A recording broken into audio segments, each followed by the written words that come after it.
오늘 우리에게 주신 말씀은 요한계시록 1장 1절에서 3절입니다. 오늘부터 매일 성경 큐티 본문 요한계시록으로 들어갑니다. 성경 66권의 맨 마지막 요한계시록 1장 1절에서 3절까지 함께 합독하겠습니다. 제 성경으로는 신약성경 맨 마지막 400페이지, 399페이지에 있습니다. 요한계시록 1장 1절에서 3절입니다. 다 같이 읽겠습니다. 시작.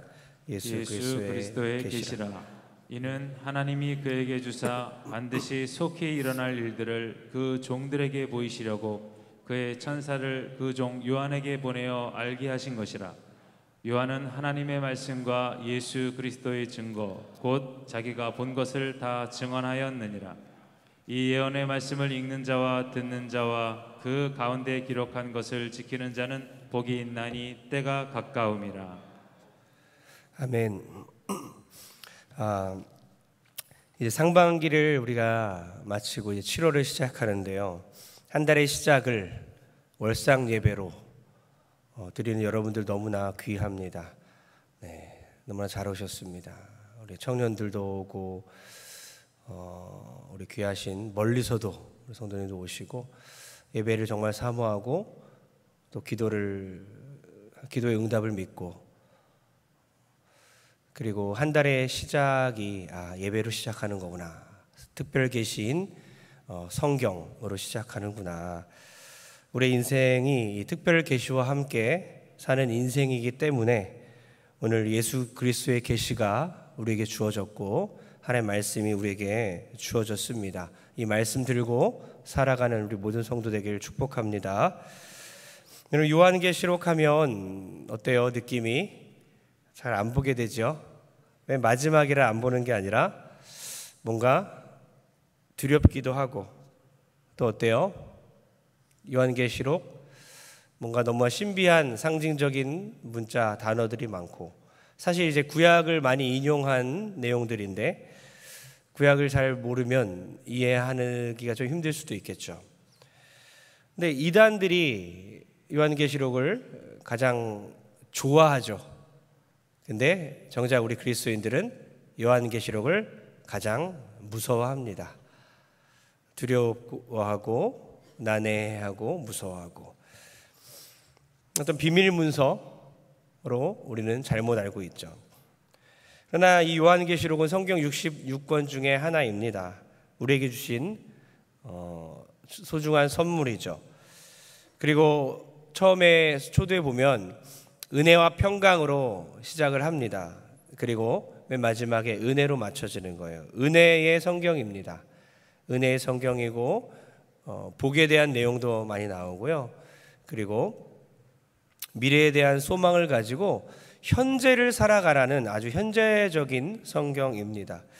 사도 요한이 또 7교회 편지글로 썼기 때문에 이제 서신서에 속하죠. 서신서의 어떤 형식을 빌어서 편지를 쓴 내용입니다. 사실 따뜻하고 다정다감하고 물론 이제 무서운 어떤 짐승 이런 666 이런 것 때문에 우리가 잘못 알고 있고 오해하고 있는 것이 있어서 그렇지 사실은 요한계시록도 똑같이 성경이고 또 쉽고 하나님의 말씀을 아는 사람들은 그것을 잘 이해할 수 있는 내용이라는 거죠. 더 어렵게 가르치고 무섭게 가르치고 그래서 문제가 되는 것입니다. 오늘 이 말씀을 통해서 요한계시록을 이제 내일부터 쭉쭉 나가지 않겠습니까?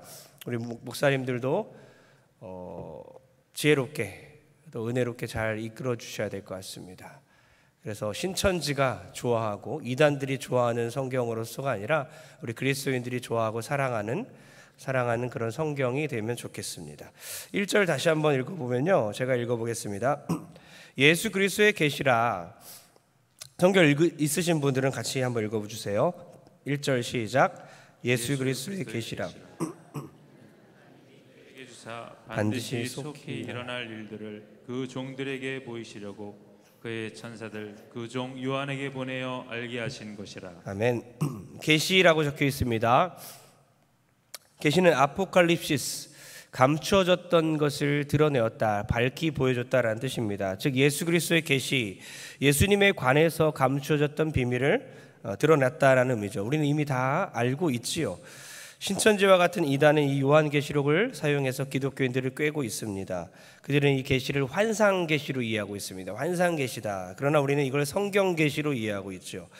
요한이 환상 중에 기록해서 오늘날 요한도 모르는 소리를 하고 있는 거다, 사람들이 이해를 못하고 교회들이 해석을 못한다, 증거 장막 성전으로 오라 라고 하면서 이만희 육체로 재림한 예수님이다 하면서 요한계시록을 많이 이용해서 우리 기독교인들을 꿰고 있죠. 그러나 환상계시가 아니라 요한계시록은 성경계시입니다. 다른 성경과 똑같은 하나의 말씀이죠. 신천지에서는 요한복음 16장 12절을 이용하는데요, 내가 아직도 너희에게 이를 것이 많으나 지금은 너희가 감당하지 못하리라. 감당하지 못할 것이라는 거죠. 우리 교회가 감당하지 못할 비밀들이 있다는 거예요. 교회가 감당할 수 없고 자기들만이 이 계시를 이해할 수 있다고 합니다. 그래서 신천지 증거장막 성전으로 오라는 거죠. 하지만 바로 아래 구절을 읽지 않은 것 같습니다. 바로 아래 16장 13절 보면, 그러나 진리의 성령이 오시면 그가 너희를 모든 진리 가운데로 인도하시리니 그가 스스로 말하지 않고 오직 들은 것을 말하며 장래일을 너희에게 알리시리라. 성령님께서 우리에게 이미 임하셨습니다. 성령님이 우리에게 오셨기 때문에 우리가 하나님의 말씀을 깨달을 수 있는 것이죠. 그러니까 요한계시록은 환상계시가 아니라 뭐라고요? 성경계시다. 성경계시라는 겁니다. 무서운 내용, 적그리스도, 666, 베리칩, 우리가 많은 것들을 우리 요한계시록부터 무서운 내용들을 우리가 담아내고 있지만 우리의 마음을 공포스럽게 하고 두렵게 만드는 내용이 아니라 성경이라는 겁니다. 하나님께서 다른 성경과 마찬가지로 우리에게 가르치시는 하나님의 말씀인 것입니다. 신약에 이제 처음 사복음서로 시작되죠. 사복음서로 시작될 때는 예수님의 초림을 얘기하고요. 이제 요한계시록을 통해서 예수님의 재림을 이야기하는 거예요. 이 순서가 우연이 아닌 거죠. 예수님의 초림과 재림을 통해서 예수님에 대해서 온전히 알리고 우리가 깨달을 수 있게 하는 거죠. 반드시 예수님께서 다시 오실 것이다. 우리가 승리했다. 하나님의 나라는 반드시 완성된다라는 거죠. 우리는 이제 특별계시 성경을 받은 사람입니다. 우리 요한계시록을 우리는 선물로 받은 사람들이에요. 나 지리산 가서 계시 받고 왔어. 여러분 큰일 나는 겁니다. 하나님의 말씀을 우리는 받은 사람이라는 거죠. 그렇다면 우리는 무엇을 하며 살아야겠습니까? 이 말씀을 입술로 증거하며 살아야 되는 겁니다. 이 복음을 증거하며 사는 사람들인 거죠. 하나님의 은혜를 받았기 때문에, 계시의 말씀을 받았기 때문에, 예수 그리스도를 우리가 받았기 때문에 예수님을 입술로 증거하며 살아야 된다는 것입니다. 그래서 2절로 자연스럽게 넘어가서 다 같이 2절을 한번 읽습니다. 시작. 요한은 하나님의 말씀과 예수 그리스도의 증거 곧 자기가 본 것을 다 증언하였느니라. 요한은 반모섬에서 계시록을 기록했다고 전해집니다. 반모섬의 유배대에서 그가 증거했다는 거죠. 마르티스, 이 증인이라는 단어는요, 순교자라는 뜻에서 옵니다. 마터에서 옵니다. 그러니까 증인은 순교자의 의미가 있는 거예요. 예수님을 우리가 증거하는 증인이 되겠다. 우리가 예수님의 그 십자가와 부활을 증거하고 증인으로 살아내기 위해서는요, 순교자 정신으로 복음을 전해야 된다는 거예요. 하면 되지 되면 말고 아주 가벼운 마음으로 믿지 않는 자를 배려한다는 생각이 더 크기 때문에 순교자 정신과 희생 정신이 없어졌지만, 초대교회의 상황 당시는 생명 걸고 목숨 걸고 예수님을 전해야 하는 상황이었습니다. 정말 우리가 예수님을 믿기 때문에 순교자가 될 수 있겠는가? 이 질문을 오늘날도 우리는 여전히 해야 된다는 것입니다. 우리의 입술은 얼마나 가볍나? 여러분, 우리의 입술이 얼마나 가볍습니까? 누군가의 흉을 보거나 비난하거나 음해하거나 그러는데 사용되지는 않고 있는가?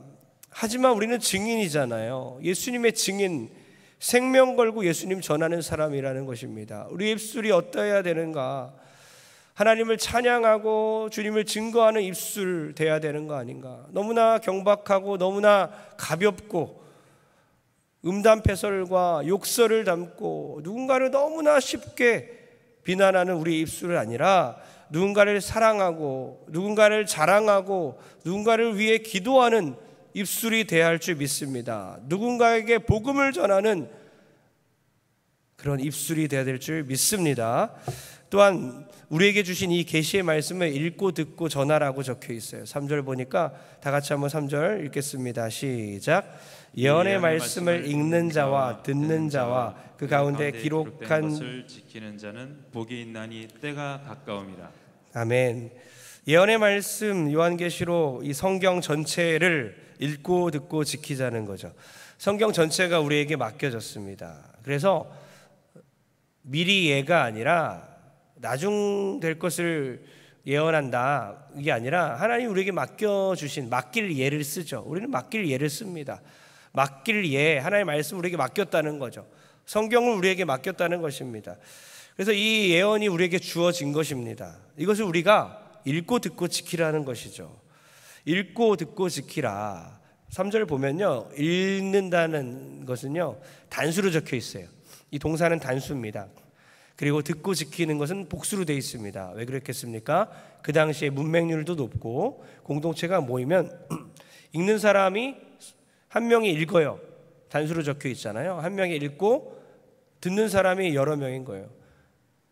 여러 명이 그냥 들었습니다. 다 같이 읽는 게 아니라 한 명이 읽고 다 들었다는 거예요. 그리고 다 같이 지킨다는 거죠. 그러니까 실제적으로 그 당시에도 공동체가 모이면 읽고 듣고 지키는 하나님의 말씀이 멀리 가서 이것을 구해와야 되고 오늘날 이단들이 해석해낼 수 있는 게 아니라 당시에 하나님의 말씀을 맡겨졌기 때문에 읽고 듣고 지킬 수 있고 오늘날도 우리가 하나님의 말씀을 맡았기 때문에 읽고 듣고 지킬 수 있다는 겁니다. 실제적으로 읽고 듣고 깨달을 수 있는 내용이 바로 요한계시록이라는 거죠. 읽고 듣고 지키자 너무나 중요합니다. 오늘부터 여러분 결단했으면 좋겠어요. 요한계시록 읽기 싫고 두렵기도 하고 어렵기도 하고 이렇게 접근하는 게 아니라 똑같이 성경 66권 중에 하나이니 읽고 듣고 지켜야 되는 것이구나. 오늘부터 시작되는 요한계시록 1장부터 읽고 듣고 지키기를 소원합니다. 여기 지켜라라고 적혀 있는데 이건 지속적인 삶의 순종을 말하는 단어입니다. 지속적인 삶의 순종, 삶의 현장에서 지키라는 것이죠. 지킨다라는 것이 교회에서만 지킨다는 게 아니에요. 지금 내가 결심했어만 말하는 게 아니에요. 내가 지키겠다는 것은요, 여러분의 삶의 모든 현장 가운데 오늘 24시간 내내 이 말씀대로 살겠다는 결단이에요. 168시간 일주일 내내 하나님의 말씀대로 내가 살겠다는 결단, 이것이 지킨다는 거예요. 이걸 두 글자로 우리가 뭐라고 하죠? 좀 전에도 막 우리가 했는데 아멘이라고 하는 거예요. 아멘입니다. 순종합니다. 내가 지키겠습니다. 그렇습니다. 맞습니다. 동의합니다. 우리가 아멘 하잖아요. 6절 7절에도 놀랍게도 아멘이라고 표현되어 있는 거 아십니까? 6절 7절 아멘. 오늘 본문이 8절까지가 오늘 매일 성경 큐티 본문 아닙니까? 6절 7절에 봐도요 아멘 아멘. 그에게 영광과 능력이 세세토록 있기를 원하노라 아멘. 모든 족속이 그로 말미암아 애곡하리니 그러하리라 아멘 적혀 있어요. 이 아멘은 너무나도 중요합니다.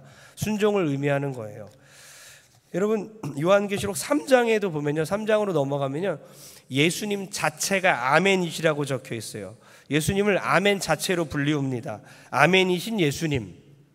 그러니까 우리가 아멘 아멘 할 때 어떤 말을 끝맺는 말로 아멘하는 것이 아니라, 물론 우리가 그렇게 쉽게 아멘할 수 있겠지만 절대로 쉽게 아멘하면 안 됩니다. 사도신경 우리가 매주 암송하지만 쉽게 할 수 없는 그런 심장을 바치는 마음으로 그렇게 결단하는 것이 사도신경 아닙니까? 마찬가지로 우리가 아멘 할 때는요 그냥 가볍게 아멘 이것이 아니라 정말 진심으로 내가 삶의 결단으로 예수 그리스도 약속을 성취하신 예수님, 하나님의 약속은 그리스도 안에서 반드시 이루어집니다. 하나님께서 이루실 것입니다. 이런 마음으로 아멘 하고 지속적인 순종을 결단하는 것이죠. 읽고 듣고 지켜라. 이 지켜라라는 말은 바로 아멘, 내가 지키겠습니다, 순종하겠습니다. 우리에게 특별 계시로 주신 이 말씀, 요한계시록 또 성경 66권을 아멘합니다. 내가 지키겠습니다. 여러분, 이 시간에 아멘하고 끝나는 게 아니라 삶의 결단으로 끝나서 지속적으로 삶의 현장 가운데 실천하는 여러분 되길 바랍니다. 아멘. 또 복이 있나니라고 적혀 있어요. 오늘 본문 전체를 보면요, 복이 나옵니다. 복이 요한계시록에 보면 몇 번 나오는지 아십니까? 7번 나옵니다. 7하면 뭐죠? 완전수입니다. 이런 완전수, 상징적인 숫자들이 몇 가지 있는데 그걸 좀 익혀야 되는데요. 7하면 완전수다. 7개의 복이, 저주가 선포되고 있는데요. 바로 우리가 복받은 인생 아닙니까? 우리가 완전한 복을 받았다는 거죠. 계시록 전체의 복과 저주의 선언이 7번이나 반복되는데 첫 시작부터 복으로 시작된다는 거예요. 예수 그리스도의 계시를 깨달은 우리가, 주님을 우리가 알게 되고 예수님을 받아들인 우리가 복받은 인생 아닌가, 참으로 복받은 자리들임을 믿으시기 바랍니다. 계시록이 나와 상관이 있을까? 이거 미래의 어떤 이야기 아닌가? 천만에요. 요한계시록은 미래에 대한 이야기이기 때문에 미래에 벌어질 일을 그냥 우리가 알았으면 좋겠다, 이게 아니라 아주 현재를 살아가고 있는 우리에게 반드시 필요한 현실적인, 현재적인 그런 성경이라는 거죠. 4절을 보면요, 저자와 수신자와 발신자가 나와 있는데요, 바로 발신자는 사도 요한입니다. 수신자, 이 편지를 받는 사람들이 누굽니까? 소아시아 7교회라고 말씀을 하죠. 요한은 아시아에 있는 7교회에 편지하노니, 편지예요. 요한계시록은 편지입니다. 소아시아 7교회에게, 소아시아 7교회에게만 편지 쓴 것일까요? 아시아 전체 교회가 해당되고 바로 우리까지도, 오늘 살아가고 있는 모든 교회, 여러분에게 쓰여진 글이라는 것이죠. 하나님의 통치 아래에 임하고 있는, 살고 있는, 통치를 받고 있는 모든 교회들, 바로 우리 교회들이 어떻게 말씀대로 살아가야 하는지를 구체적으로 알려주고 있는 서신서라는 거죠. 그러면서 4절 8절에 보면요, 예수님이 어떤 분인지를 기록되어 있는데 뭐라고 적혀 있냐면, 이제도 계시고 전에도 계셨고 장차 오실 자다. 영원한 현재라는 거죠. 주님은 영원한 현재라고 우리가 부를 수 있는 거예요. 우리 하나님은 영원히 현재입니다. 늘 현재시죠. 그런데 표현을 이제도 계시고 전에도 계셨고 장차 오실 분이다, 시제가 좀 이상하죠. 이제도 계시다는 게 뭐죠? 현재죠. 전에도 계셨고 과거죠. 장차 오실 자라, 미래, 단순한 미래가 아니라 반드시 오실 분이라고 기록되어 있는데, 현재, 과거, 미래의 순으로 기록되어 있습니다. 그럼 뭡니까? 현재를 강조하고 있어요. 전에도 계셨고부터 들어가는 게 아니라 지금, 이제도 계시고 현재 계신 분, 지금 계신 분이다. 당시 너무나도 힘든 상황 때문이라는 거죠. 그리스도인들을 박해하는 시대 가운데 그 당시 로마 제국의 황제 도미티안은 기독교를 탄압했습니다. 그 탄압이 너무나 극심하여 기독교인들, 예수 믿는 자들을 산채로 죽이는 그런 시대를 그들은 살아가고 있어요. 그 당시 반드시 악을 멸하고 승리를 주실 것이다. 그렇기 때문에 현재가 중요하다는 거죠. 현재 살아계신다는 거죠. 오늘날도 마찬가지죠. 주님은 살아계신 분입니다. 지금 계십니다. 우리 가운데 계십니다. 그분이 우리를 나라와 제사장 삼았다고 합니다. 제사장이 뭡니까? 백성과 하나님 사이를 중재하는 사람이잖아요. 하나님의 뜻을 전달하는 사람이죠. 백성의 죄를 위해 간구하는 사람, 바로 우리가 오늘날 진리를 전하고 하나님의 자비와 정의와 공의와 하나님의 뜻을 선포하고 화해와 회복을 우리의 삶으로 보여주는 사람들, 그런 공동체라는 거죠. 세상을 위한 하나님의 통로로 부름받았다는 것입니다. 여전히 전쟁이 끊이지 않습니다. 질병이 끊이지 않습니다. 경제적 위기가 있습니다. 오늘날도 너무나 힘든 우리 크리스찬 신앙생활 할 수밖에 없는 힘든 생활 가운데 있지만 우리에게 하나님 나라가 소망이다. 정의와 샬롬이 온전히 이루어질 것이다. 그날을 보며 살아가자. 현재를 이겨내자. 현실 도피가 아니라 현재를 살아가자라는 것이죠. 미국의 부흥사였던 무디 목사님 이렇게 말하죠. 그대 자신을 믿어보라. 그대는 실망할 때가 있을 것이다. 친구를 믿어보라. 어느 날 그들은 죽거나 그렇지 않으면 그대와 헤어질 것이다. 그대의 명성을 믿어보라. 어느 날 회방하는 혀가 그것을 뒤집어 엎을 것이다. 그러나 그리스도를 믿어보라. 그대는 현세와 내세에 후회함이 없을 것이다. 할렐루야. 그리스도를 믿기를 소원합니다. 예수님은 반드시 재림하실 것입니다. 그때 기독교인이 놀라 자빠지면 안 되죠. 예수님을 핍박하는 자들이 놀라고 예수님을 찌른 자가 그를 볼 것이라고 분명히 적혀 있는데요. 여러분이 놀라면 안 되는 거예요. 기뻐해야 되는 날이지. 솔직하게 여러분, 주님이 안 오실 거라 생각하고 행동하고 있는 일들, 계획하고 있는 일들, 여러분의 자녀들에게 대한 계획들, 여러분의 인생에 대한 계획들, 정말 예수님의 계시를 정말 믿으십니까? 주님 말씀을 믿으십니까? 주님 다시 오실 거라는 것을 믿고 인내하며 말씀 지키며 살 수 있겠습니까? 프랑스인 샤르니가 나폴레옹 황제에게 밉게 보였어요. 감옥에 갇히는 신세가 됐습니다. 오랜 세월이 흘렀어요. 그는 친구들을 물론 가족들에게도 잊혀진 존재가 됐습니다. 처음에는 면회를 자주 오던 그런 가족들도 점점 멀어졌어요. 그는 벽에 이렇게 적었습니다. 아무도 나를 돌아보지 않는다. 소망을 잃어버렸죠. 그러다 어느 날 감옥 바닥에 있는 돌 틈에서 푸른 싹 하나가 돋아났습니다. 샤르니는 간수가 매일 주는 물을 그 싹에 조금씩 줬습니다. 잎사귀에 부어줬어요. 마침내 꽃봉오리가 생기더니 아름다운 꽃이 피어졌습니다. 그는 먼저 썼던 글을 지웠어요. 아무도 나를 돌보지 않는다. 그걸 지워버렸습니다. 그리고 이렇게 썼습니다. 하나님이 돌보신다. 감옥에 아름다운 꽃이 피었다는 소문이 입에서 입으로 전달되었고, 그 당시 왕비의 귀에 들어갔고, 꽃을 진심으로 사랑하고 돌보는 이는 결코 나쁜 사람이 될 수는 없다라고 하면서 왕비는 황제에게 재고를 건의했고 샤르니는 석방되었습니다. 여러분, 우리 삶의 소망의 메시지, 예수 그리스도의 계시라. 어떤 상황에 처해 있든지 간에 이 소망을 붙드십시오. 예수님을 붙드십시오. 다시 오실 주님 바라보고 인내하십시오. 주께서 반드시 다시 오셔서 우리를 완전히 승리 가운데 이끌어 주실 줄 믿습니다. 기도하겠습니다. 하나님, 7월의 첫날 우리의 시작을 예수 그리스도의 계시로 시작하게 하심에 인하여 감사를 드립니다.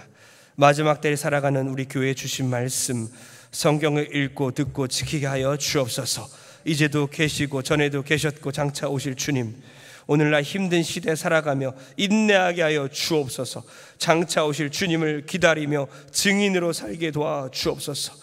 우리의 자녀들을 맡깁니다. 주님께 맡깁니다. 우리의 가족들을 주님께 맡깁니다.